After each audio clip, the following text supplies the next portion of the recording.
High বন্ধুরা, আজকের ভিডিওতে আমরা আলোচনা করব পিরামিড সম্পর্কে।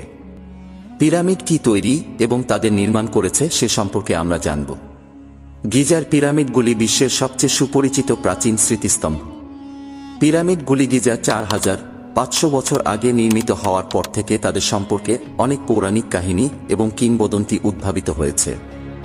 পিরামিডগুলি প্রাচীন মিশরীয়দের সমাধি, তাদের রাজা ও রানীরা।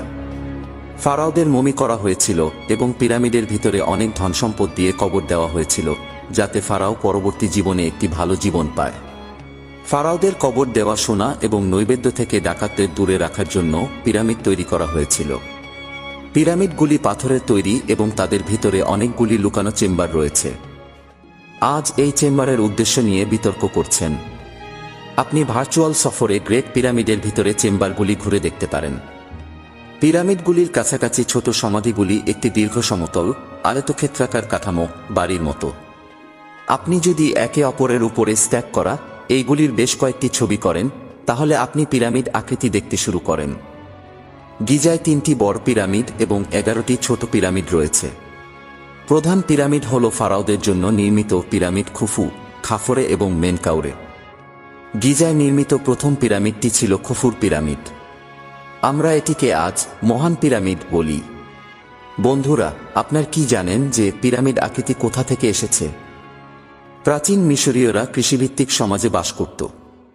তারা প্রতিদিন সূর্যোদয় ও অস্ত যেতে দেখেছে।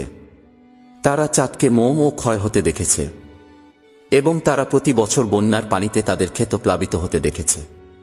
বন্যার পানি কমে যাওয়ার সাথে সাথে তারা লক্ষ্য করেছিল যে পৃথিবীর উচ্চ শিখরগুলি জলের বাইরে দেখা যাচ্ছে, নতুন বৃদ্ধি পেতে শুরু করবে। প্রাচীন মিশরীয় মনে পৃথিবীর এই ঢিবিগুলি নতুন জীবন প্রদর্শন করেছিল। পৃথিবীর একটি ঢিবি জল থেকে উদ্ভূত নতুন জীবনের উৎস হিসাবে দেখা হয়েছিল। তারা যখন তাদের মন্দিরে উপাসনা করত, তারা কখনো কখনো জীবনের শুরুর প্রতিনিধিত্ব হিসাবে পৃথিবীর একটি ঢিবিকে অন্তর্ভুক্ত করেছিল। কখনো কখনো এটি মাটির বা বালির ঢিবি ছিল এবং কিছু সময়ের পরে এটি আরও স্থায়ীভাবে পাথরের একক খণ্ডে পরিণত হতে শুরু করে। পাথরটি একটি ছোট পিরামিড আকারে বিকশিত হয়েছিল।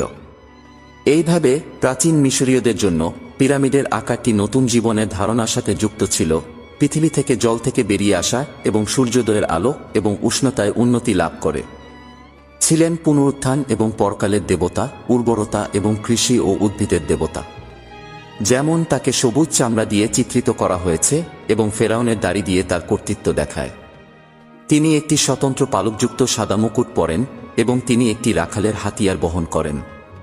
তার পা মমির মতো কাপড়ে মোড়ানো, যা মৃত্যুর পরে উদ্ভূত জীবনের প্রতীক। এই প্রাচীন মিশরীয়রা বিশ্বাস করত যে মৃত্যু শেষ নয়, বরং এটি একটি নতুন উপায়ে একটি নতুন জীবনের শুরু। তাই মৃতদের নীল নদের পশ্চিমে কবর দেওয়া হয়েছিল, যেখানে প্রতিদিন সূর্য অস্ত যায়। যে পিরামিডগুলি নির্মিত হয়েছিল তা কেবল একজন মৃত শাসকের সম্মানের জন্য তৈরি করা একটি স্মৃতিস্তম্ভ ছিল না। পরিবর্তে তাদের ভিতরে ফেরাউনের জন্য পুনরুত্থান এবং অনন্ত জীবনের একটি হাতিয়ার হিসাবে দেখা হয়েছিল। বন্ধুরা, এই ছিল আজকের ভিডিও। আশা করি ভিডিও আপনাদের ভালো লেগেছে।